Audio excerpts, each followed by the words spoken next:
काल एक जण बकवास करत होता दलिंदर, अरे 2 मारावे वाटले, आई शपथ सांगतो, नाव घेतलं लय बुडाला आग लागल, घेणार नाही, तुम्हाला समजून गेला असेल. लाजा वाटत नाहीत का तुम्हाला बोलत असताना? लाजा. अरे जनाची नाही मनाची तरी ठेवा ना. कोणीतरी शेतकऱ्यांसाठी लढत असताना तो स्टंट कसा असू शकतो? आम्ही तर तुमच्या सरकारमध्ये घेतलेल्या त्या कडूला बी पाठिंबा दिला होता ना. निघाला भिकारचोट, आम्ही काय करावं त्याला? 2 लाखांपर्यंत कर्जमाफी नाही दिली तर आम्ही मंत्रालयावर पण धडकायला कमी करणार नाही. सरकारने कर्जमाफी दिली, अर्ज GR काढायची घाई केली आणि त्याच्यामध्ये सगळ्यात जास्त जाचकाठी लावल्या. मला सर्वात सुरुवातीला हे मेन्शन करायचं की ही कर्जमाफी फसवी असणार आहे हे आधीच माहिती होतं. जेव्हा काही दिवसांपूर्वी शेतकऱ्यांच्या नावाने आंदोलन झालं आणि मुंबईला बोलून त्याच्यामध्ये काही झालं, त्यावेळेसच समजलं होतं की सरकार फक्त शेतकऱ्यांच्या तोंडाला पानं पुसायचं काम करणार आहे. काम करणार आहे माहित होतं, ते पुढे जाऊन सिद्धही झालं. काहींना आमदारकी भेटली, काहींना वचनं भेटली, पक्ष विलीन झाले आणि सरकारने त्यानंतर GR काढला. GR मध्ये 2 अटी अशा आहेत ज्याच्यामध्ये अख्खी खुट्टी टोकलेली आहे. ज्या शेतकऱ्यांनी 2019च्या कर्जमाफीमध्ये लाभ घेतलेला आहे अशा शेतकऱ्यांचं कर्ज माफ होणार नाही. त्याच्यामध्ये तुम्हाला 50,000 लाभ भेटेल, परंतु तुम्हाला जे कर्ज आहे, तुमचं जे थकीत कर्ज आहे, ते कर्ज तुम्हाला 1 ना 1 रुपया आधी भरावं लागेल. मग याला कर्जमाफी म्हणायची की फडणवीसांनी सुरू केलेली बँकांसाठीची कर्ज वसुली, हा प्रश्न पडलाय. दुसऱ्यामध्ये बी सेम तीच अट आहे, काहीच नाहीये याच्यामध्ये. महाराष्ट्रातील जवळजवळ 36 लाख शेतकऱ्यांचं नुकसान होणार आहे. मग कर्जमाफी द्यायचीच होती तर सरसकट द्यायची ना, ढोंग कशाला करायचं? जर तुम्हाला शेतकऱ्यांचा एवढाच कळवळ आहे तर सरसकट द्यायची. पण नाही, आजपर्यंत तुम्ही 2014 पासून बघत आलेला आहात, समित्या आणि निकषांमध्ये सरकार फसलेलं आहे. मागच्या 10 ते 12 वर्षामध्ये जेवढं काही सरकार आली त्याच्यामध्ये मध्ये एक कर्जमाफी झाली, त्याच्यामध्ये सरसकट दिली होती. पण यांनी 2 कर्जमाफ्या दिल्या, त्या 2 कर्जमाफ्यामध्ये फक्त निकष लावलेले, तर त्याच्यामध्ये दुसरं काहीच नाहीये. या निकषांमध्ये शेतकऱ्याला कोणतीही कर्जमाफी भेटत नाहीये. माझ्या वडिलांच्या नावावरती 35,000 रुपयाची सोसायटी आहे. मागच्या वेळेस बी तो 50,000चा लाभ भेटला नाही, यावेळेस बी भेटणार नाही. मग कसं म्हणायचं की माझ्या शेतकऱ्याला, माझ्या शेतकरी राजाला कर्जमाफी भेटते म्हणून? जी मुख्य मागणी आहे, हेच मुख्यमंत्री देवेंद्र फडणवीस साहेब म्हटले होते की मी सत्तेमध्ये आल्यानंतर शेतकऱ्यांचा सातबारा करणार, कोरा कोरा कोरा कोरा कोरा. पण हा कोरा करायच्या नादामध्ये त्या शेतकऱ्यांच्या सातबाऱ्यावरती बोजा चढवायचं काम हे सरकार करत आहे.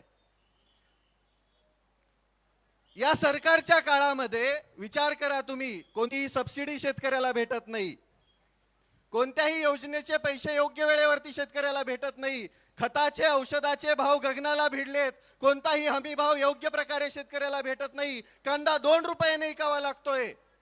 शेतकरी अक्षरशः देशोधडीला लागायला लागला आणि इथलं सरकार म्हणते आम्ही शेतकऱ्यांच्या हिताचं. अरे घंटा तुम्ही हिताचे आहेत, लई शिव्या येतात पण इथं देऊ शकत नाही. यांच्या विरोधात बोलतो म्हणून 2 दिवसापूर्वी 2 अकाउंट उडवले. अरे अकाउंट उडवले म्हणजे आवाज दबत असतो का? येता येता दुसरं उडवलं 5 लाखाचं. एवढे घाबरलेत हे, एवढे घाबरलेत कारण की शेतकऱ्यांची एकजूट व्हायला लागली, शेतकरी एकत्र यायला लागलाय.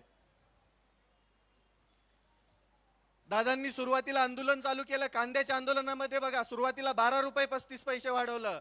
जशी जशी शेतकऱ्यांची एकजूट वाढायला लागली दादांचा तीव्र विरोध चालू झाला. त्यानंतर 15 रुपयाच्या वर भाव केला ना, आता काहीतरी 16.5 रुपये केलाय. मग तुम्ही असं खुडत खुडत देण्यापेक्षा एक खट्या का देत नाहीत? गोष्टी देत असताना तुम्हाला सतत समिती आणि निकष का लागतात? आणि तुमचा तो पात्र शब्द नेमका कोणत्या पुस्तकात आलाय तो एकदा बघावा लागेल. नेमका यांनी कोणत्या पुस्तकातून अभ्यास केलाय? कोणतीही गोष्ट मागितली की पात्र शब्द टाकणार. त्या पात्र शब्दामध्ये शेतकऱ्यांची अख्खी कर्जमाफी ही फसवी झाली. शेतकऱ्यांच्या हाती काहीही भेटणार नाही. शेतकऱ्याच्या हातामध्ये फडणवीस सरकारने गाजर द्यायचं काम केलंय. आणि कोणी बोललं की एक तर त्याच्यावर गुन्हे दाखल होतात, एक तर त्याचे अकाउंट बंद होतात आणि त्याला जेलमध्ये डांबल्या जातं. शेतकऱ्यांच्या हितासाठी बोलत असताना काही भांडगुळं परत अजून खाली कमेंटमध्ये बोलतात की हे फक्त स्टंट चालू आहे वगैरे वगैरे. एक दोन दिवस उपाशी येऊन बसा की. 4-5 तर भांडगुळं सोडलेत सरकारने. अक्षरशः संविधानिक पदावरती असताना भिकार चोटासारखं बोलतात, हे दलिंदरासारखं. अरे तुमच्या मनामध्ये एवढी नीचता भरलेली आहे, तुम्ही माणसं नाहीत, राक्षस आहात. तुमच्याकडून शेतकऱ्यांचं भलं होईल याची अपेक्षाच नाहीये. पण आम्ही पण खमकेत, आम्ही पण शेतकरी आहेत. आम्ही आतापर्यंत आमचं रुमणं त्या अवतावरती धरून 2 फूट आतमध्ये आऊत खुपसलंय शेतामध्ये. आमच्या शेतीची मशागत केली आहे. तेच रुमणं काढून, तेच रुमणं हातामध्ये घेऊन तुमच्या डोक्याची आणि तुमच्या ढुंगणाची मशागत करायला आम्हाला वेळ लागणार नाहीये. आमच्या आसुडाचा आवाज ऐकला तर तुमच्या कानातून रगात निघल. त्यामुळं सुधरा, या 2 अटी मागे घ्या. सर्वसामान्य शेतकऱ्याला कर्जमाफीचा लाभ भेटू द्या. बँकांचे वसुली एजंट असल्यासारखं वागू नका, अन्यथा याचे परिणाम संपूर्ण महाराष्ट्रभर दिसतील. आज ही मूठ, वज्रमूठ एवढी मोठी होईल की या वज्रमुठीने तुमच्या डोक्यावरती प्रहार केला तर कुठे पाताळाला जाताल समजणार पण नाही. अरे यांना लाजा वाटायला पाहिजेत. देत असताना जरा नीट तरी द्यायचं ना. निकष लावून द्यायचंय तर द्यायचं ढोंग कशाला करायचं. मतांपुरता शेतकरी लय महान असतो यांच्या नजरेमध्ये. पण मतं भेटली, सरकार आलं, सत्तेमध्ये बसले, ढुंगणाखाली खुर्ची भेटली की झालं, शेतकऱ्यांचा विसर पडला. कर्जमाफीचं गुऱ्हाळ मागचं 1 वर्ष चालू आहे माहितीये. आता GR काढलाय. GR काढताना म्हणले की आचारसंहिता झाल्यावर, मग GR बी आचारसंहिता झाल्यावरच काढायचं ना. म्हणजे प्रत्येक वेळेस फक्त फसवायचं, प्रत्येक वेळेस शेतकऱ्याला फक्त तोंडाला पानं पुसायची आणि प्रत्येक वेळेस शेतकऱ्याला फक्त खेळवत ठेवायचं. हे काम हे इथलं सरकार करतं, हे पाप आहे. सर्वसामान्य शेतकऱ्याच्या अडचणी काय आहेत काय माहिती यांना. मंत्रालयाच्या AC मध्ये बसून यांना निर्णय घ्यायला काय लागतंय. कधी या आमच्या शेतामध्ये आऊत आणून दाखवतो तुम्हाला काय त्रास असतो ते. देशोधडीला लागलाय शेतकरी आणि त्याच शेतकऱ्यांवरती वार करायचं काम हे सरकार करतंय. या सरकारला धडा शिकवण्यासाठी शेतकऱ्यांना आता एक या. जात धर्म पंथ सगळं बाजूला ठेवा, ते पक्ष बाजूला ठेवा आणि आता एक या. आजपर्यंत शेतकऱ्यांची एकजूट झाली नाही, म्हणून सगळ्यात जास्त अन्याय कोणावरती झाला असेल तर तो शेतकऱ्यावरती झालेला आहे. 1-1 लाख कोटीचे प्रोजेक्ट आहेत त्यांचे, त्याच्यामध्ये सगळ्यात जास्त नुकसान शेतकऱ्यांचं आहे. ज्या शेतकऱ्यांकडे 4-2 एकर जमीन आहे ती घेण्याचा पण घाट या सरकारने घातलाय. शक्तीपीठाचं तुम्हाला माहीतच असेल. ज्याची आवश्यकताच नाही, ज्याला समांतर महामार्ग आहे, तरी पण यांना तिथं घालायचं आहे. कारण की सरकारनं शेतकऱ्यांच्या जमिनी घ्यायच्या, त्या कॉन्ट्रॅक्ट मधून पैसे कमवायचे आणि शेतकरी देशोधडीला लावायचा. माझी स्पष्ट मागणी आहे सरकारला, तुम्ही जर या 2 जाचकाठी लवकरात लवकर मागे घेऊन सरसकट सर्व शेतकऱ्यांना 2 लाखांपर्यंत कर्जमाफी नाही दिली तर आम्ही मंत्रालयावर पण धडकायला कमी करणार नाही. आम्ही त्यावेळेस आमच्या हातात रुमणं असेल आणि खांद्यावरती आसूड असेल, त्याचा वार आणि त्याचा आवाज तुमच्या कानामध्ये घुमल्यावरती तुम्ही लाईनीवरती येणार, वटणीवर येणार. वाटोळं झालंय शेतकऱ्यांचं. कोणत्याही योजनेला निधी नाहीये, फंड नाहीये. सर्वसामान्य शेतकऱ्याच्या आता पेरण्या तोंडावरती आहेत, बियाणं व्यवस्थित उपलब्ध नाहीये. या वर्षी तर दुष्काळाचं सावट आहे. खुद मुख्यमंत्रीच म्हणताय की 1950 सारखा दुष्काळ पडणार आहे जणू. मग याच्यामध्ये शेतकरी कसा जगणार नेमका. त्याच्या डोक्यावरती कर्जाचा डोंगर असताना तो सर्वाइव्ह कसा करणार, जगणार कसा, आणि तो पुढे त्याचं कुटुंब कसं जगवणार, हा प्रश्न आहे शेतकऱ्यांच्या पुढे. काही नसतंय, सर्वसामान्य शेतकऱ्याच्या हातामध्ये काही सुद्धा नाहीये. बियाण्यांपासून ते विक्रीपर्यंत सगळं काही सरकार ठरवणार आणि ज्यावेळेस माल येतो त्यावेळेस पण त्याचा भाव बी सरकार आणि आडते व्यापारी ठरवणार. शेतकऱ्याच्या हातामध्ये धतुरा कायमस्वरूपी तेच लागत आलंय. सर्वसामान्य शेतकऱ्यांना लुटायचं काम इथलं सरकार करत असताना आपण शांत बसून चालणार नाही. माझी त्या सर्व महाराष्ट्रातील शेतकऱ्यांना विनंती आहे, आज आमदार रोहितदादा पवारांच्या पाठीमागे उभा राहावं लागेल. 3 दिवसापासून पोटात अन्नाचा कण नाहीये. हे आपल्यासाठीच चालू आहे. जर माफी झाली तर ते सगळे 36,000 शेतकरी त्या निकषांमध्ये बसणार आहेत. त्या 36 लाखांपैकी कमीत कमी 36,000 तरी इथं दिसायला पाहिजेत. त्याच वेळेस इथल्या सरकारवरती दबाव बसणार आहे. माझी महाराष्ट्रातील सर्व शेतकऱ्यांना विनंती आहे, कुठं बी असा पण पंढरपुरात दिसा. आजपर्यंत तुम्ही वारकरी बनून इथं आला होतात, आता एकदा शेतकरी बनून पंढरपुरात यायची वेळ झाली आहे. आमदार रोहितदादा पवारांचे हात बळकट करायची वेळ झाली आहे. हे तुमच्यासाठी चालू आहे फक्त.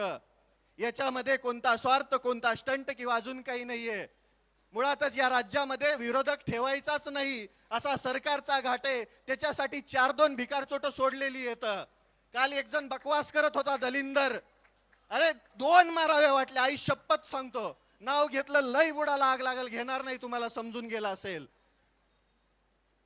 लाजा वाटत नाहीत का तुम्हाला बोलत असताना? लाजा. अरे जनाची नाही मनाची तरी ठेवा ना. कोणीतरी शेतकऱ्यांसाठी लढत असताना तो स्टंट कसा असू शकतो?